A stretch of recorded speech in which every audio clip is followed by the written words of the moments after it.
Okay, we're recording and now we're going to share the source sheet. Hi, everybody. Welcome back to everyone who was here last week. If you weren't here last week, you'll be okay. It's not too much related. I mean, it is, but I'm going to review a little bit and I think you should be fine. Let's make sure that everyone can see. Jillian, can you see the source sheet? Okay, great. Okay, so what we're going to do today is talk a little bit more about, hold on, let me turn off this camera because it's confusing.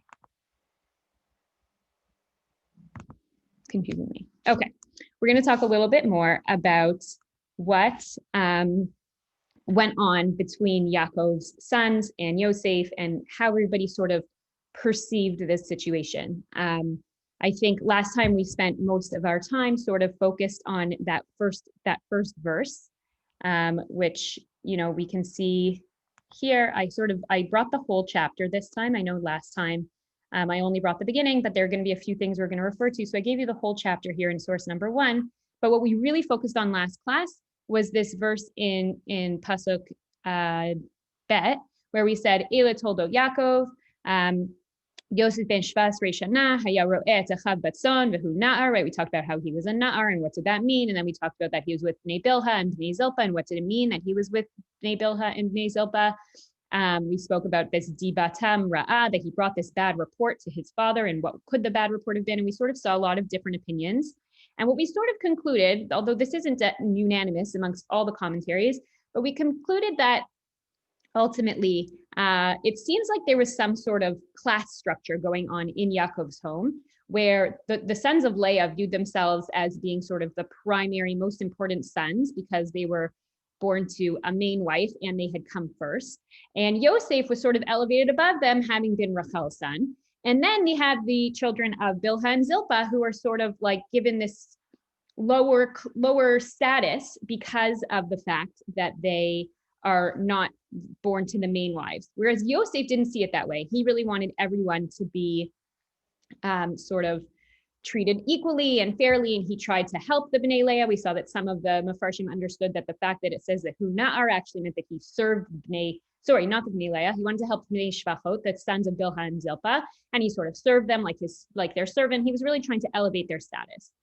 And we talked then about how the Ramban has this really good question, like, well, if all that's true, that Yosef was trying to help them out, then when it came time to sell him, why didn't Bnei Bilhah and Zilpah stand up for him? There were enough of them between them and Reuven, who also didn't want to do it. They could have overpowered the few sons of Leah who wanted to go through with this plan. But we pointed out that he had one answer, which was good, but maybe not, satisfying all of our needs. But Rabbi Ari Khan had this suggestion that it was maybe all just the allure of being included and finally on the same level as the Bnei Leah that sort of brought them to a point of wanting to elevate themselves to this sort of higher level and be on the same page as Bnei Leah, and Yosef was sort of the unfortunate victim of that situation.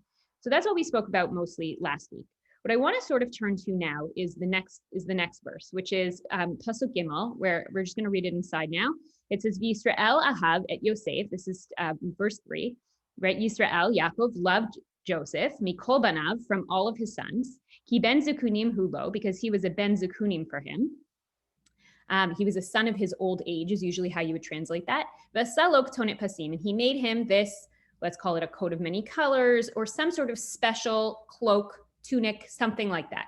Viru echav kioto ahav, and his brothers saw that he loved him, Avihem, that their father loved him, mikol echav, from all of his brothers, v'yisneu oto, and they hated him, v'lo yachlu dabro shalom, and they could not speak peacefully to him. So that's the background that the Torah is giving us. So where the hatred develops from. So based on just reading the verses without any commentary or any preconceived notions, it sounds here like the reason they hate him is because Yaakov loves him. And you could imagine in any family dynamic, you're going to see, sort of a difficult family situation where you have one kid who's preferred by the father. All the other kids are going to be, feeling left out, feeling hurt, and they're going to take it out on that brother. That's totally logical. If you remember from last class, we talked a little bit about how some of the commentaries actually thought that it was two different groups, and the Bnei Leah maybe hated him for this reason, whereas the Bnei Zilpah and Bnei Bilhah maybe hated him because they were the ones that he gave the bad report about. It doesn't really matter. It's clear the brothers hate him. And if it's all of them or not all of them, depending who you read it like, there's hatred in the family. So the question I really want to tackle today is how did they all sort of understand it? And how did that hatred sort of get them to a place where they felt it was okay or even necessary to strip Yosef of his coat? First, they planned on killing him. Then they didn't kill him. They stripped him of his coat. They threw him in a pit. And ultimately, they end up selling him into slavery in Egypt. So we'll come back to some of this main sort of chapter afterwards. But what I want to look at now is this first midrash from Bereshit Rabbah, source number 2, which really just implicates Yaakov in all of this. It says, V'asa lo ketonet pasim, Reish Lakish, B'Shem Rabbi Elazar ben Azariah Amar, right? Reish Lakish says in the name of Rabbi Elazar ben Azariah, Sarich Adam shelo leshanot ben mibanav, right? A person should not treat one of his sons differently from his other sons. She'al yedei ketonet pasim she'asa avinu Yaakov leYosef v'yisneu oto. Because of this ketonet pasim, we're just going to call it a ketonet pasim. We're not going to really discuss in detail today, like whether it was a colorful coat or a striped coat. Let's just call it a special coat for the sake of the argument. Because of this special coat, that caused the brothers to hate him. So Rabbi Elazar ben Azariah is saying, don't do that. Don't favor one kid over the other. You want to feel those feelings inside your heart? Okay, go ahead. But don't show it. Don't show favoritism outwardly because it's going to cause hatred in your family. And so Chazal are really just calling Yaakov out here that he really made a big mistake.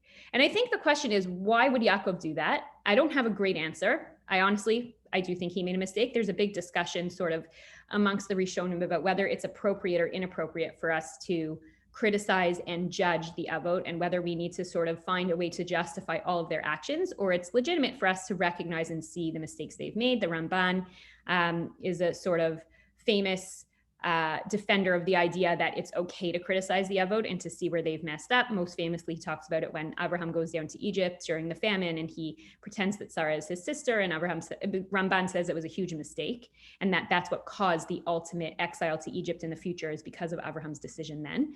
It's fascinating Ramban and worth looking at. But I think here it's fair to say that Chazal are also saying Yaakov messed up. But even if we know he messed up, still, what was he thinking? So I just sort of want to focus on that. Sorry, my computer's trying to update me. I just got to stop that. Okay, good. Okay, so what was Yaakov thinking? And I think here, I really want to focus on two different things. The first is this question of the Ben Zekunim. Why am I focused on the Ben Zekunim? What is this son of old age? Because if we look back at the verse, I'm sorry to make you dizzy with all this scrolling. But if we look back at the verse, it says specifically, we all think, why did Yaakov love Yosef the most, right? What's our answer we usually would give? Usually we would give the answer, because he was Rachel's son, and Rachel was his favorite wife. Rachel was the one he really loved. She was the only one he really wanted to marry in the first place. So of course, the son he has with her is going to be his favorite. But that's not what the pasuk actually tells us.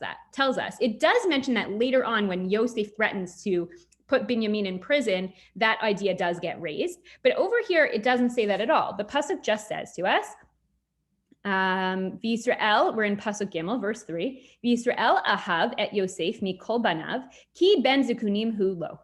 Yisrael, Jacob, loved Joseph best of all his sons, for he was the child of his old age. That's usually how we would translate ben zekunim. So the Ramban in source 3, here we go again, we're scrolling.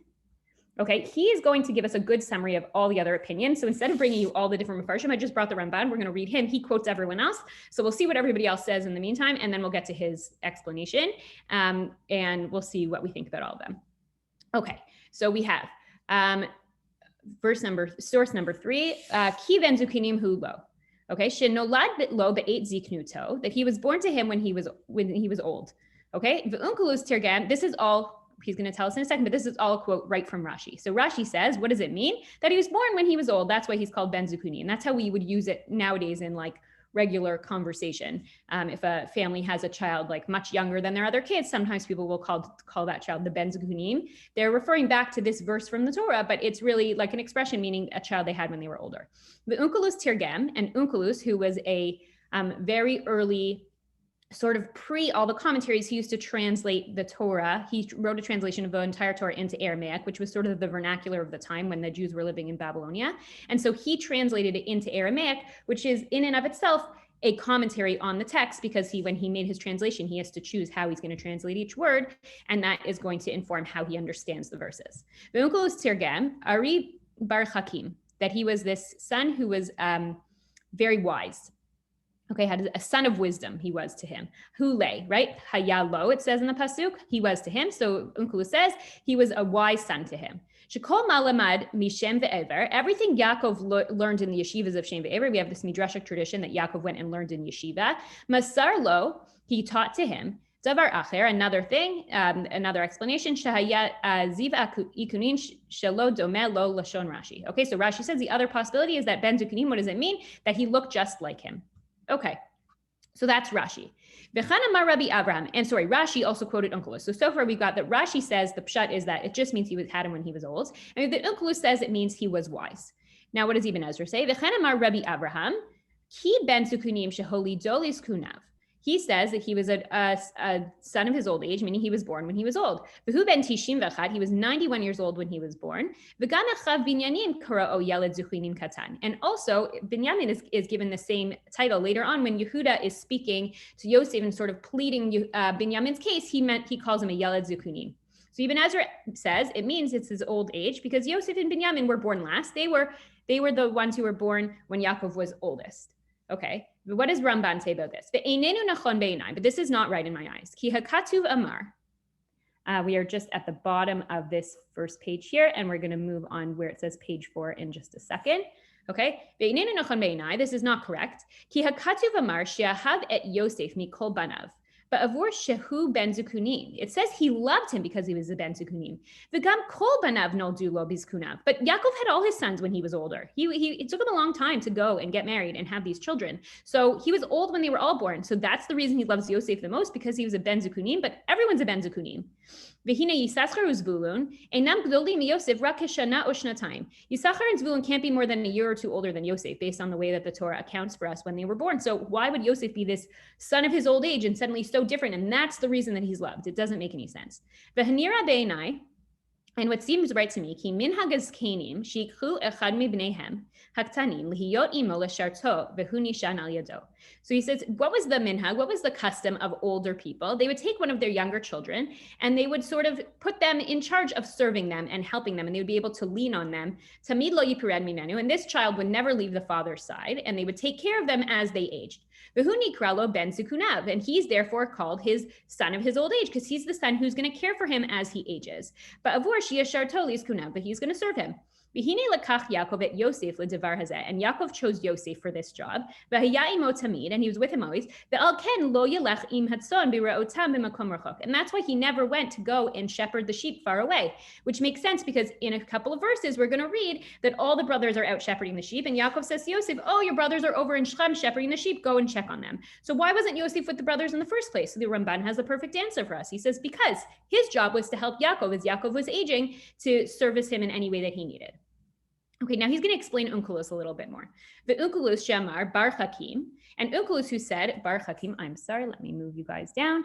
Yertzelomar, he wanted to say, Shahaya Bo Za'at V'chacham Be'enei Aviv, that his father saw him as a very smart and brilliant person. V'ta'amo Ketam Zkenim, and it means like wise, like we have often in the Torah, we'll refer to the Zkenim, like Yoshua and the Zkenim, Yoshua and the wise men. They're not necessarily old, they're just wise, learned, people who are able to either make judgments or teach Torah because of their wisdom. V'tirkem b'yeled zekunim bar savtin. Later on, when Binyamin is referred to as a yeled zekunim, a child of old age, there Onkelos does translate it as a son born to him in his old age. But here he doesn't. Here he refers to it as wisdom. And why? Because he sees the difference. I'll just tell you outside, if just for the sake of time. The Ramban says Onkelos recognizes that here it says hu lo, he was for him, that it's all about how Yaakov perceived him as opposed to his actual age. And so that's why Onkelos translated this way, that Yaakov perceived him as smart, Yaakov perceived him as wise. Okay, so why does Yaakov love Yosef? So one option is just because he was born to him when he was old, but that doesn't really seem to make any sense.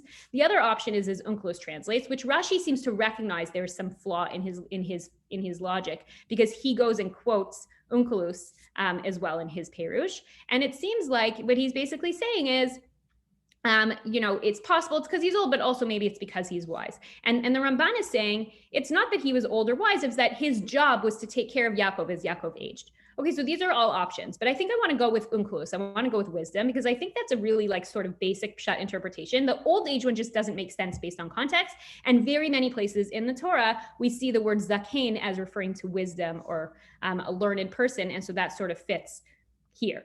So let's go with that one. Why am I wanting to go with that one? Let's see a little bit more. Let's look back again at verse 3. Sorry for the scrolling again. We have very closely. It doesn't actually say that Yaakov loved Yosef. What does it say? V'Yisrael ahavet Yosef mikol banav.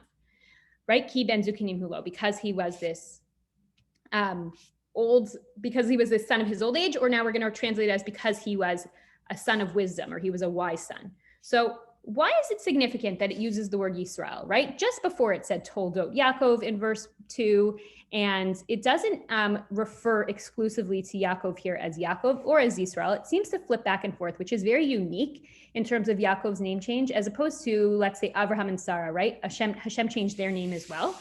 When Hashem changed their name, he changed it and it was changed, and that was it. Yaakov gets this new name after his wrestling match with Esav's angel. And now sometimes we refer to him as Yaakov and sometimes we refer to him as Yisrael. So if we were going to go and do a study, which would be fascinating, and sort of make a list of every time he's called Yaakov and every time he's called Yisrael, would we be able to come up with some kind of philosophy or theory on when he's Yaakov and when he's Israel? So Rav Ari Khan suggests, and it seems like based on the little bit of research I did, I didn't have a chance to obviously look at every example, but it seems like Yisrael is Yaakov's national persona, his national role as one of the forefathers of the Jewish people, and Yaakov is his personal role.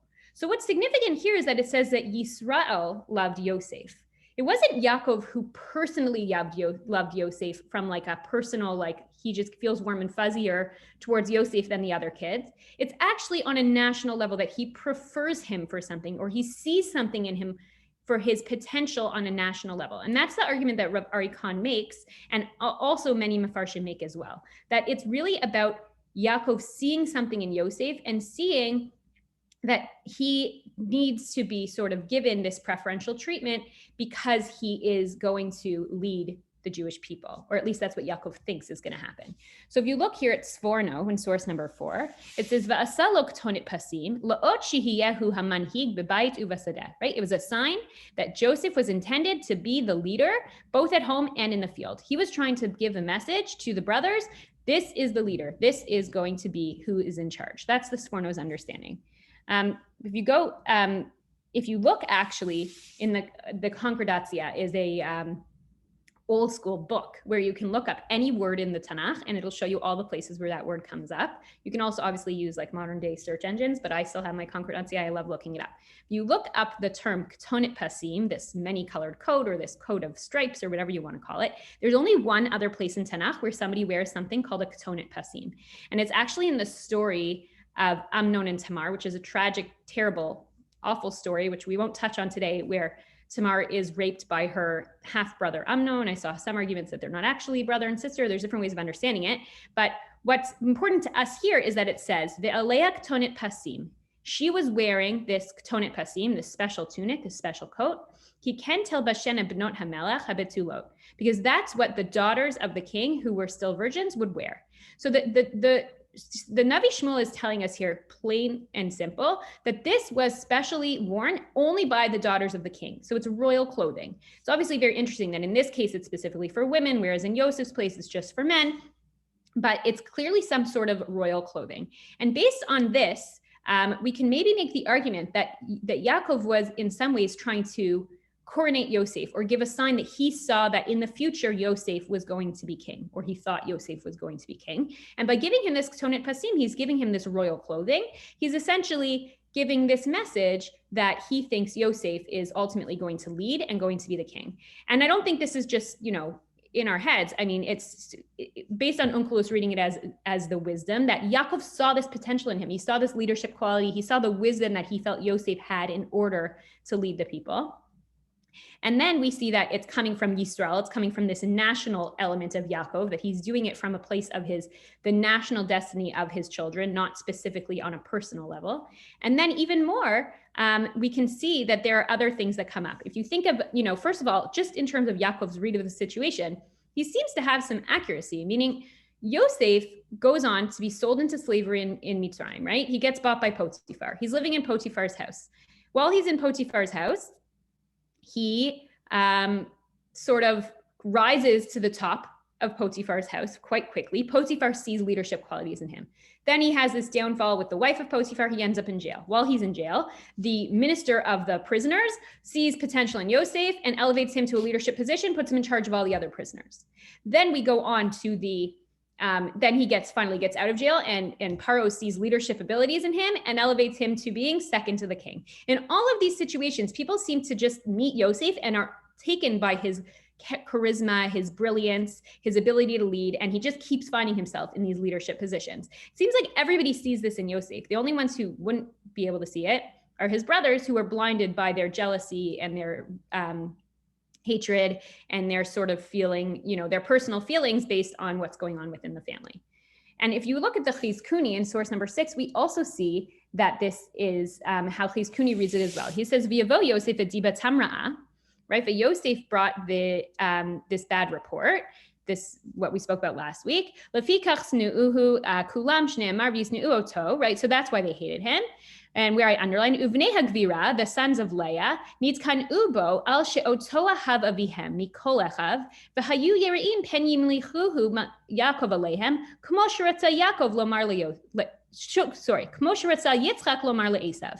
The sons of Leah, they were jealous of him because they thought that their father wanted to make him king over them, just like Yitzchak wanted to choose Esav over Yaakov. And they see this pattern that there's usually one son who's chosen for the leadership role. And they see that and they think that's what's going on with Yosef. And we also see this, right, when, we'll come back to source 7 in a second, but here just source 8 is really from source number 1, but I just brought it again to make it easy. When Yosef reports his first dream to his brothers, the brothers come and say to him, "V'yomer lo echav, hamaloch timloch aleinu, im mashal timshol banu," right? What do you think? You're trying to tell us you're going to be the king over us? They even see it as an issue of kingship. So it seems like pretty clear that this is the theme that's running through the house, this idea, this question of who's going to be the king. And that's sort of the root of this conflict.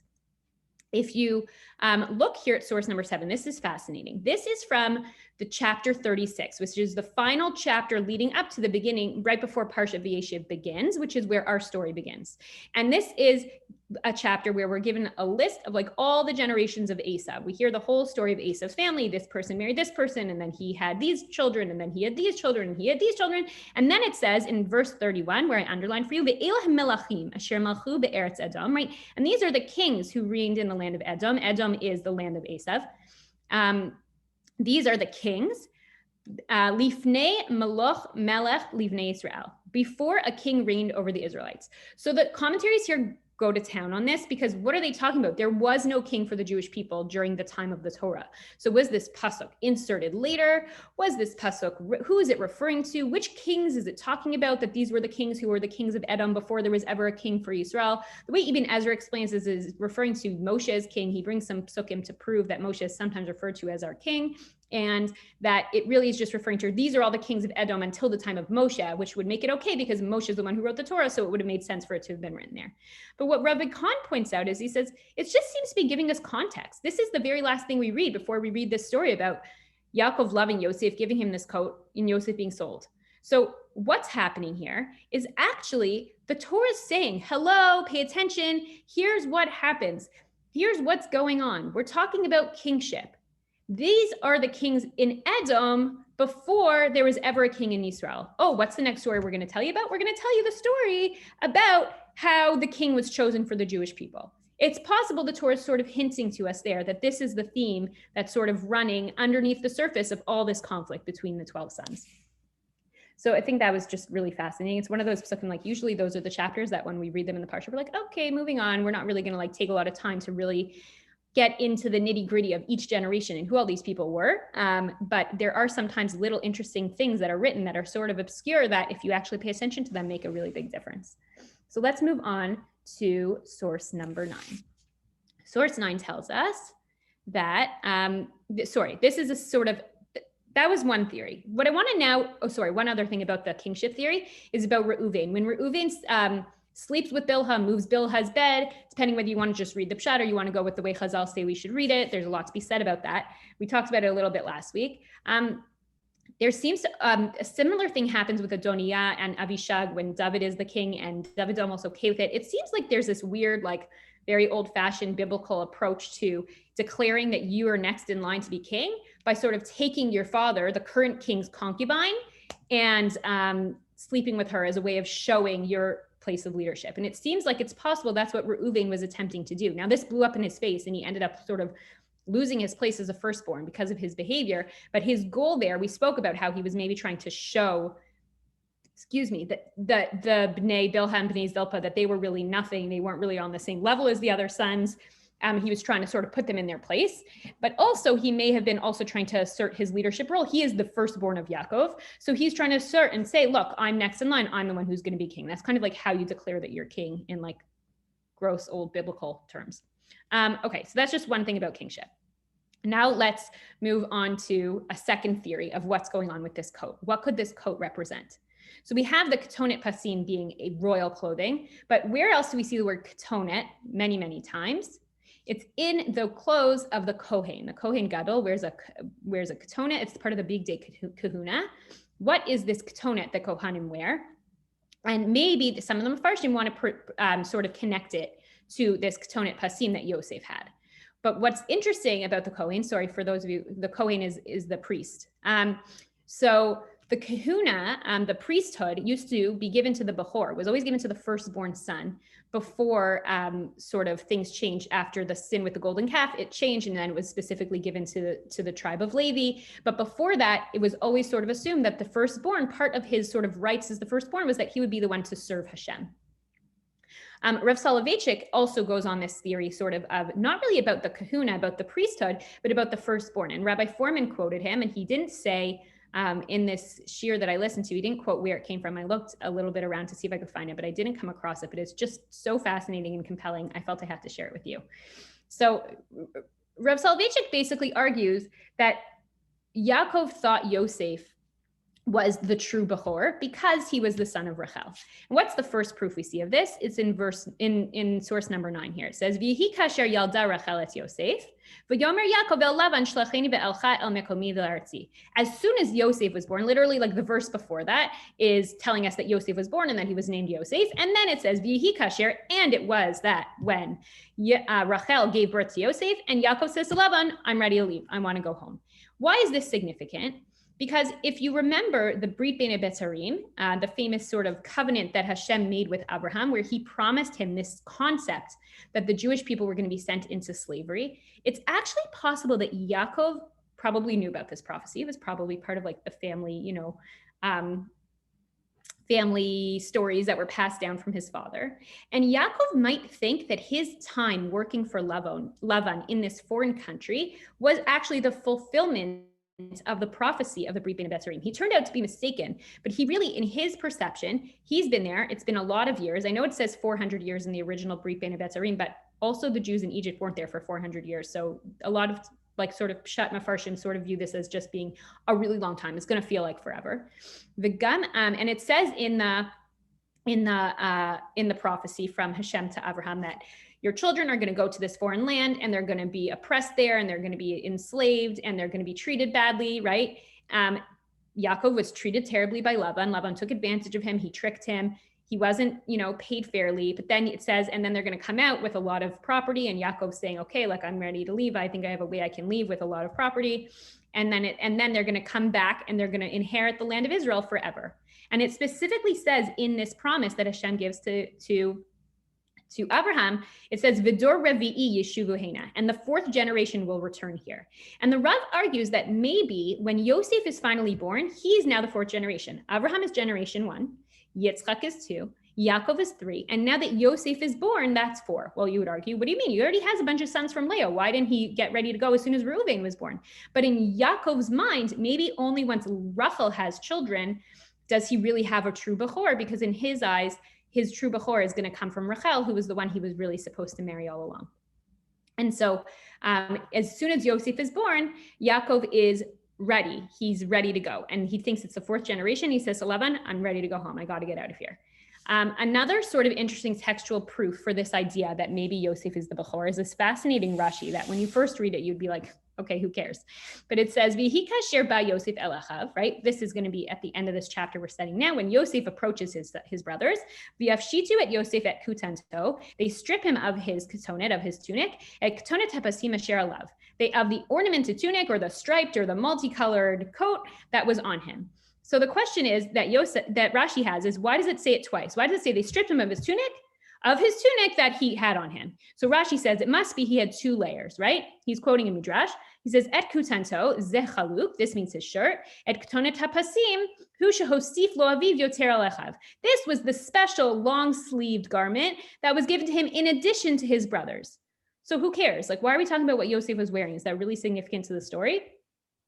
So Rabbi Foreman argues it absolutely is. Why? Why is this so significant to us? Because Rashi is pointing out that Yosef has more than his brothers. He has one more in addition to his brothers. And what does this remind us of? What is the law of a Bechor? What does the Bechor, the firstborn son, get? So if you look at source number 11, this is where we actually learn the law of the Bechor. The Bechor gets what we call pishnayim. He gets a double portion. The father has his estate, and when the father dies, the estate is divided up amongst all the sons, and the oldest son gets the double portion. And what Rashi might be pointing to is this idea that Yosef had the double portion because Yosef was viewed by Yaakov as the Bechor. And if you look at this source, it's so fascinating and amazing. And when Rabbi Foreman pointed this out, I was like, my mind was blown. If you look at source number 11, let's just read it inside. This is where we learn this idea that the Bechor gets pishnayim. Ki tihiana li'ish shtei nashim. If a man has two wives, ha'achat ahuva, one is loved, v'ha'achat snua, and one is hated. V'yildu lo banim, hated, or maybe you want to say not as loved.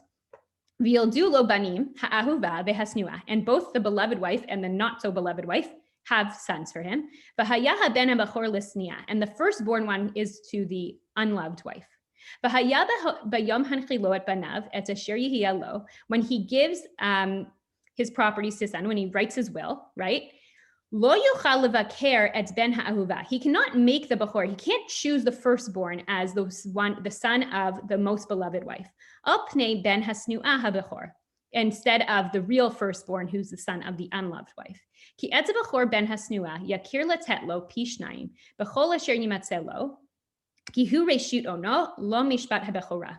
So he has to give the firstborn, the one who is really the firstborn, who was born to the unloved wife, pishnayim, the double portion that he's deserving, because in everything that belongs to him and all of his estate, because he is reshit ono, he is the first fruit of his vigor, and lo mishpat habechora, and to him the birthright is due. The law of the birthright goes clearly to the son of the firstborn son who was born to the not as loved wife. So the Torah could have just said, and it is when a man has many sons, the firstborn son, whoever is born first of him, gets the Bechorah. But it's so fascinating that the Torah tells us this law that refers to everybody, even a man who doesn't have two wives, but it gives it to us in the context of a man who has two wives, and one is Ahuvah and one is Snua. So again, if you take out my trusty concordancia, which is on the other side of my dining room table, I can't reach it right now, but it's literally open to this page because I was looking it up last night.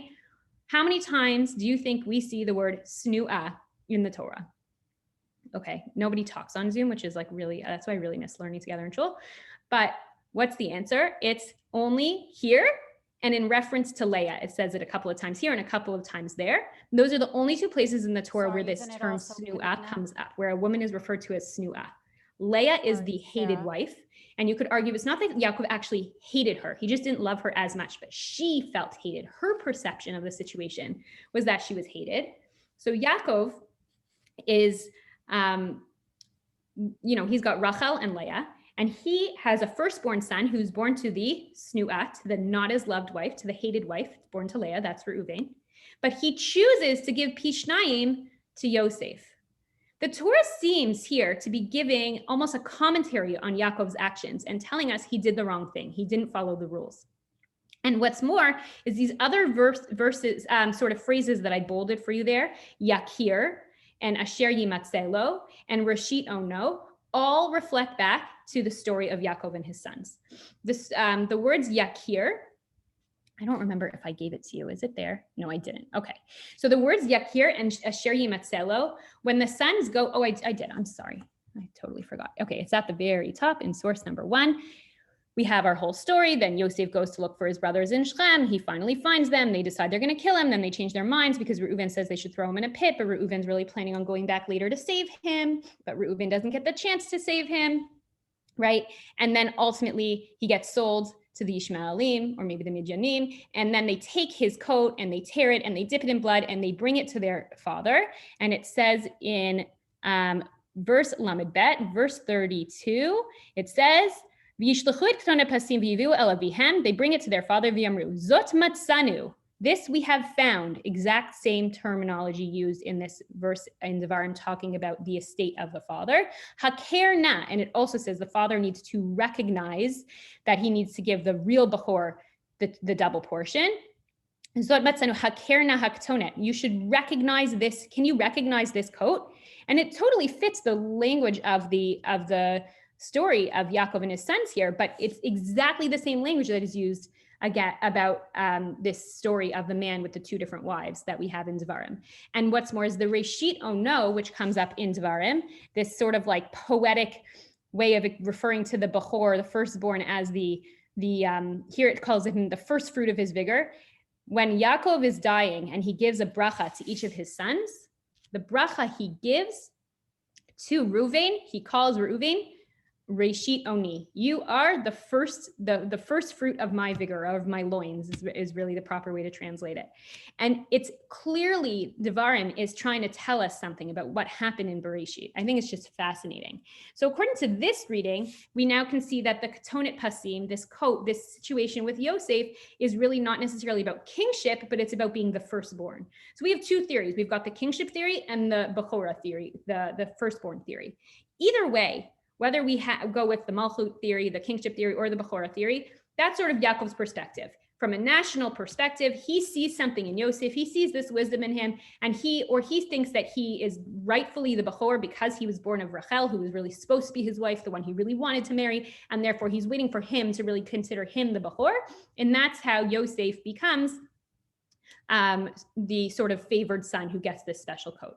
But let's look at what the other parties were thinking, right? Last class, we talked a little bit about the perspective of Yosef, and we said, he might have been a little bit vain, a little bit immature, but most of the Mefarshim weren't really willing to say that he was like malicious in his intent. If anything, he was well-meaning. We talked about how he went out of his way to try to make the sons of Bilhah and Zilpah feel included and feel better and make sure that they were sort of, able to be on the same level as Bnei Leah, even though Bnei Leah weren't seeing it that way. And he seemed like he really meant well. So here, Rav David Tzvi Hoffman, who is, I want to say he was a student of Rav Hirsch and not the other way around. I'm blanking right now, but that's sort of the era he comes from, is from Germany.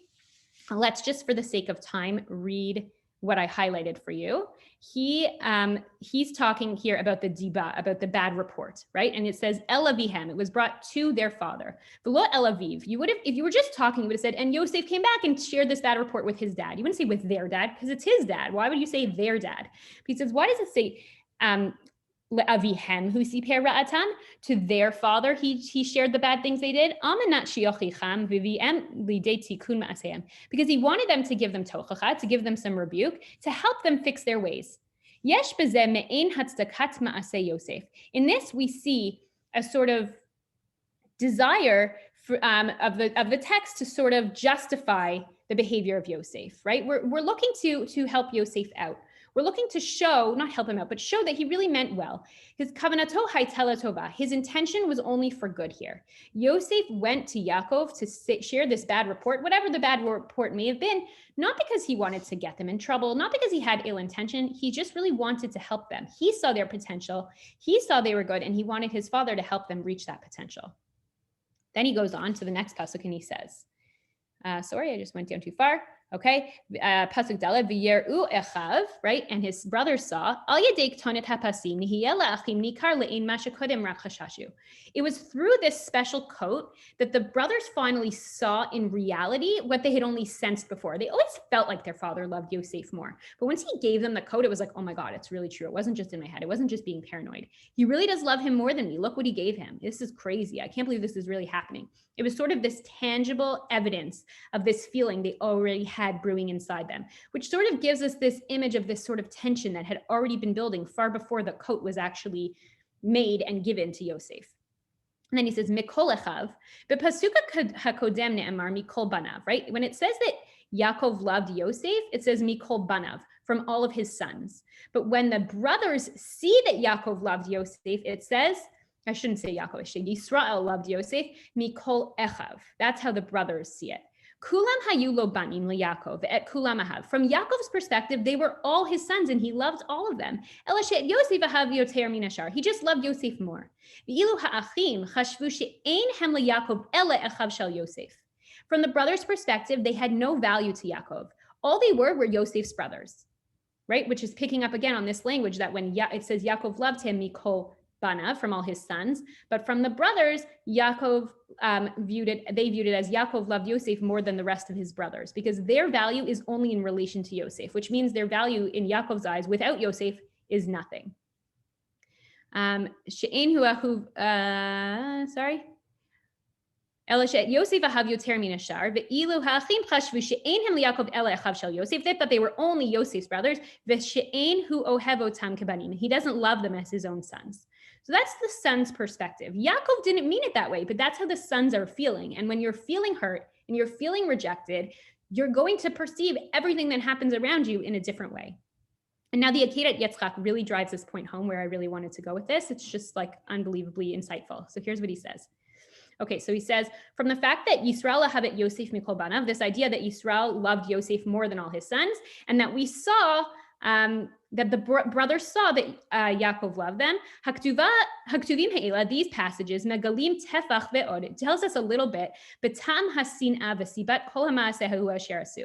This shows us why the brothers did what they did. This is the root of all of it. This is how it all came about. And now let's just follow with the highlighted part. Sorry, I'm going to scroll down for you a little bit. Okay, so the haktuvim ha'ela, I already did that. Sorry, next one.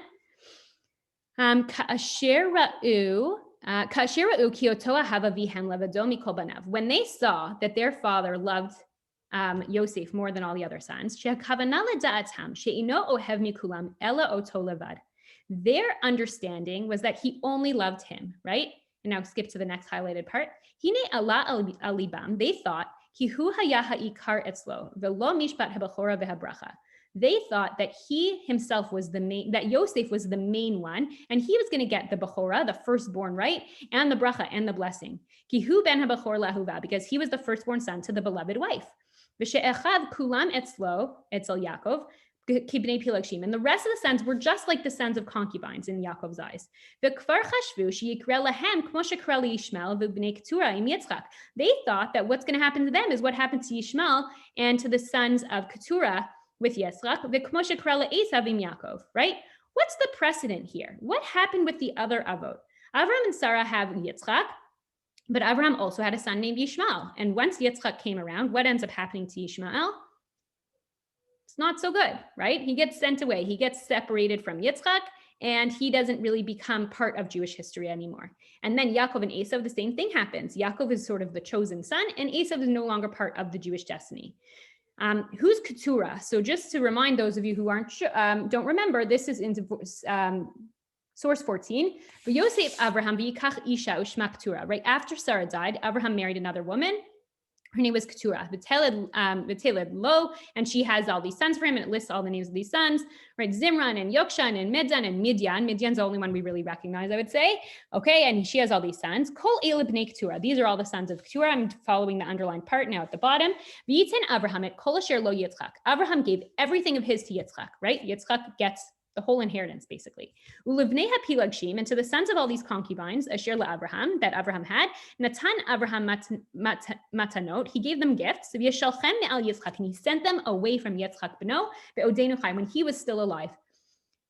Abraham made very clear, the only one who's going to carry on this legacy, the only one who's going to be part of my destiny, this of creating this Jewish nation, is Yitzchak. The rest of you, you're good, you're fine, here are some presents, but now go away. He sends them far away. He doesn't want them to be a part of it. He doesn't want them to have anything to do with it. And the same thing happens with Yaakov and Esav, that they separate, and it's only Yaakov who carries on this destiny of Yitzchak's. V'kol hayamim asher hu chai al ha'adamah. Sorry, I forgot to go back on your source sheet. Okay, now we are up to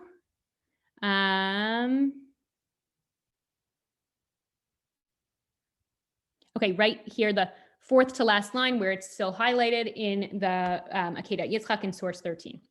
The brothers thought that all the days that Yosef is alive, they will not have anything to do with Hashem. They won't have a place in God, meaning they won't have a place in serving God and being part of this Jewish destiny. Right? They aren't going to have the children who are going to get the blessing that was given to Avraham and Yitzchak's children and generations after. Their children won't be part of that blessing. And this became true to them. They reasoned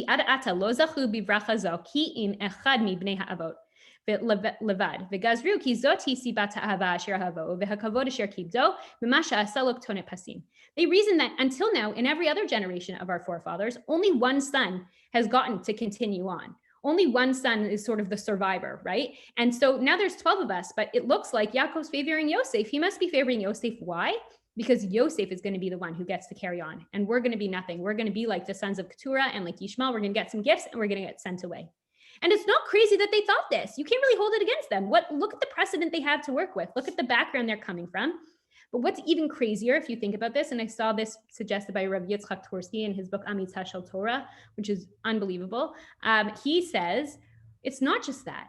Why did they feel justified in what they do to Yosef? What did Yaakov do to Esav?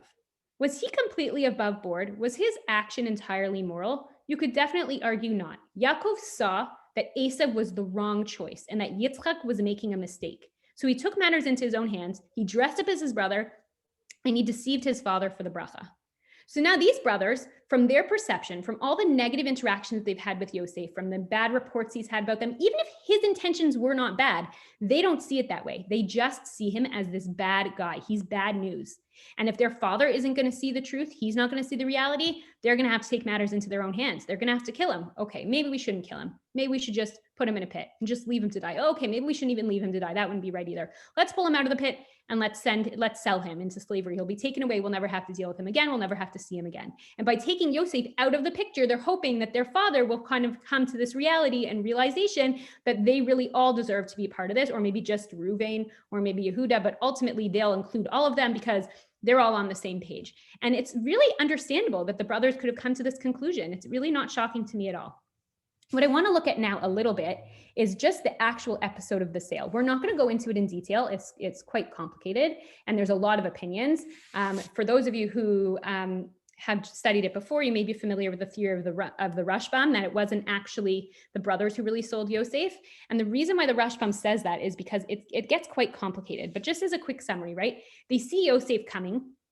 And they say, and even this, sorry, I should have mentioned this. It's just also, you just see the tragedy in the story of Yosef's perspective versus theirs. Yosef gets sent by Yaakov to Shechem to look for his brothers. He gets to Shechem, he's wandering around, he can't find them. This mysterious man finds Yosef and says, what are you doing? What are you looking for? And in Tet Zion, in 15, Yosef says to him, 16, Yosef says to him, V'yomer et achai anochi mevakesh. I bolded it for you, right? He answered, I'm looking for my brothers. Yosef is so pure of heart. All along, he just sees them as his brothers. But when they see him coming in Yud Tet and 19, what do they say? V'yomer ish el achiv, hine ba'al hachalamot halazeba. Oh, here comes the dreamer. Here comes the guy with all the dreams. They're not even able to see him as their brother. Their hatred for him is so strong that they don't see him first and foremost as their brother. They see him first and foremost as this threat, as this guy with the dreams who's trying to get in the way of us being a part of the Jewish legacy. And they're sort of like, they can't get past that. And Yosef, he's just so pure the whole time. He's just looking for his brothers. And I think it's just, you see that again with where his intentions lay, but where he was so misunderstood. And he was, he made some mistakes. I'm not suggesting he didn't make mistakes. He probably shouldn't have told on his brothers and he shouldn't have been boasting about his dreams. But, oh, I feel like I missed a source. Did I skip an Unkulus? Did I Did I delete source 15 by accident? Let's see. I did. I'm so sorry about that. Okay, there is an amazing Onkelos. When Yaakov finally, when Yosef is already in Egypt and the brothers come and Yosef sees them, he recalls, V'yizkor Yosef et hachalamot asher chalam lahem. Yosef remembers the dreams that he dreamed for them. Usually we would translate it as about them, that the dreams that he had about them. But when Onkelos translates it, he translates it as that he dreamed for them. And the way some of the Mefarshim understand this is, it's not that it was just dreams he had about them. He was dreaming for them all along. He saw himself as being their helper, as it being his role to take care of his brothers. As their leader, it wasn't that he was better than them and that they weren't going to be part of the Jewish legacy. It was just trying to be helpful and trying to support them. And ultimately he did. If it wasn't for him, they would have had no food during the drought, right? So it really was ultimately how the dream came to be true. I'm sorry, I forgot that source. But anyways, if we look back very quickly, we just have a couple more minutes. Oh dear. Do you guys still see the source sheet? Because I just lost it. 1 second. Your screen sharing is paused. Where did it go? Okay, we might just have to do this without the screen sharing. Let me see if I can get back to it. Stop share. How did I do that? Okay, I'm just going to talk because I don't want to run out of time. What happens at the end, right, of this chapter? Yosef comes, he's looking for his brothers. He finds them, his brothers see him coming, and one says to the other, it doesn't tell us who says it what. One says to the other, you know, we should kill him. It's time, he's got to go, right? We should just kill him. And Reuven hears, Reuven hears and he wants to save him. He said, we shouldn't murder. Throw him in a pit, right? And then he'll just die on his own, but at least we won't actively be murdering him. Okay, so that's a little bit better, right? But what does the Torah then tell us? What was Reuven thinking? That he was going to come back later and he's going to save Yosef. Because why? What's Reuven's problem?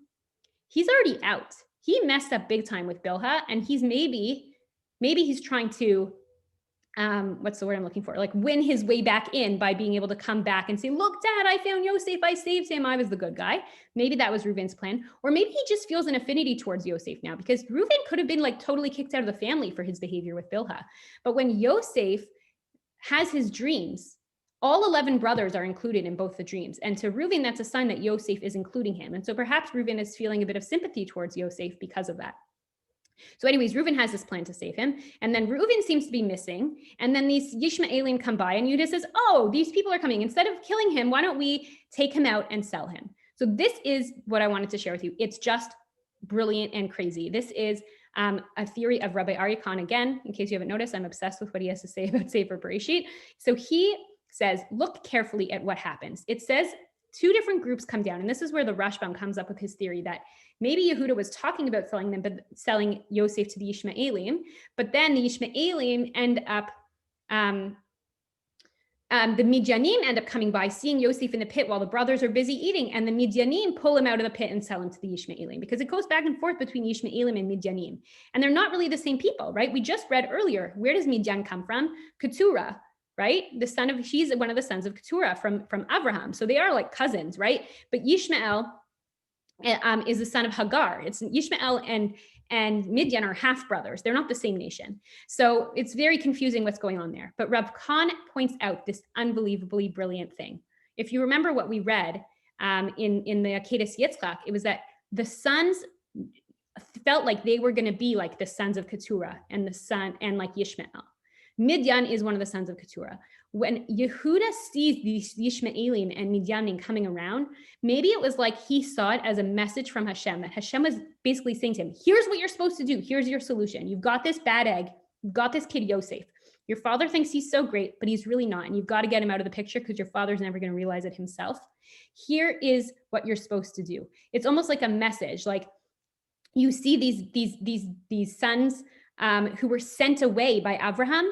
You should send him away. It's almost like Hashem was like secretly speaking to Yehuda and saying, just like those sons from your grandfather, great-grandfather, great-grandfather, just like those sons from your great-grandfather were sent away and were treated differently. That's what you're supposed to do now. And it's just the fact that it happens to be that the ones who come by are Yishmaelim and Midianim. It can't be coincidental. And maybe Yehuda read the wrong message, right? That's the danger of seeing messages from God, like, oh, God spoke to me and he told me this because this and this was a sign. Maybe it was a sign, but how do you know what it was a sign for? Maybe it was a sign for, don't do it.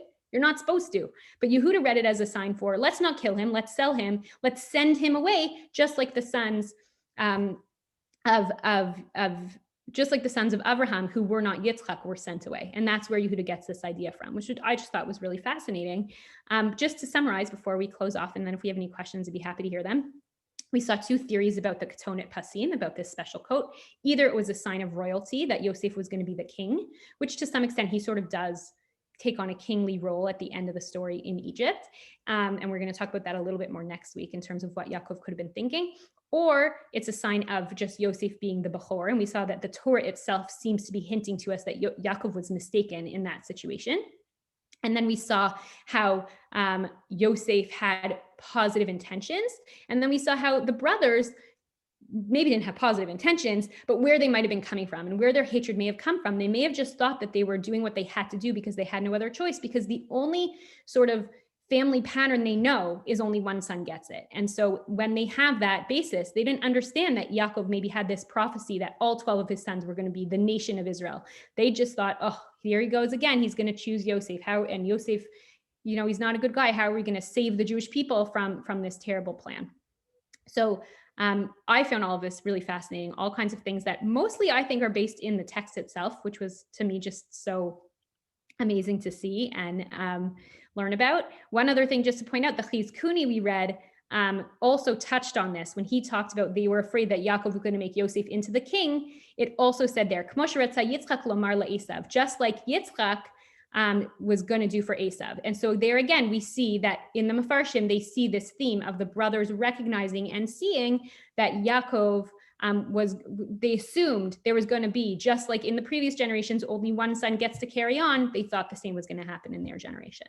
Any questions, thoughts, comments? I think you guys are able to unmute. Yeah, hi. I have a thought that I want to share. Let's see if I go to gallery view. Go ahead. First of all, you were very good. Thank you very much. But talking about the dreams, when Yosef goes to Yaakov and he explains the dreams, Yaakov knocks him down right away. And he said, how can you? True. I didn't get to that today. So much to talk about with the dreams. Yaakov does knock him down, but there's different ways of understanding what he knocks down, because it's not clear that he necessarily is actually saying to him, this isn't true. One of the readings is the reason Yaakov doesn't understand what's going on and thinks it might not be true is because Yaakov thinks that it doesn't make any sense, because he assumes that Yosef is referring to Rachel in the dream, and Rachel's no longer alive. And he's basically saying, how could this happen? Rachel's not alive. But then it says, Ve'aviv shamar et hadavar. And his father sort of held on to the thing. So what does that mean, that his father held on to it? It could mean like he was waiting to see, well, okay, is it really going to work out? Even though I don't understand how it could work out, maybe it is going to work out. So it's not clear that Yaakov said to him, this whole thing is not possible, as much as Yaakov was sort of like hedging, like, I don't know, it doesn't seem possible. I'm not sure. How could you say that? Or even if your brothers are going to bow down to you, what do you mean I'm going to bow down to you? How could I bow down to you? But not necessarily about the brothers. It's not so clear exactly what Yaakov wasn't okay with and what he was okay with. You're muted. Okay. Sorry. And then the other point I wanted to bring out is that when you spoke about the cloak, Tamar uses the same lashon to Yehuda about the cloak. Yeah. So I read an amazing piece the other day, and I don't even remember who it was by anymore, but he was talking about clothing throughout this entire second half of Sefer Bereshit. Also, when Eshet Potiphar grabs Yosef and he runs out of the house, she grabs his clothing, and it just the symbolism of clothing. We probably won't touch on it so much next week, but it was really fascinating. If I find it, I'll send it your way. I don't even remember where I saw it. Sounds like a plan. Thank you so much. Thank you. Thanks everyone for joining. Any other questions? All right. Thanks everyone. My baby's screaming, so I gotta go. Bye. Thank you. Bye. Thank you. Thank you. Thank you. Thank you. Thanks so much.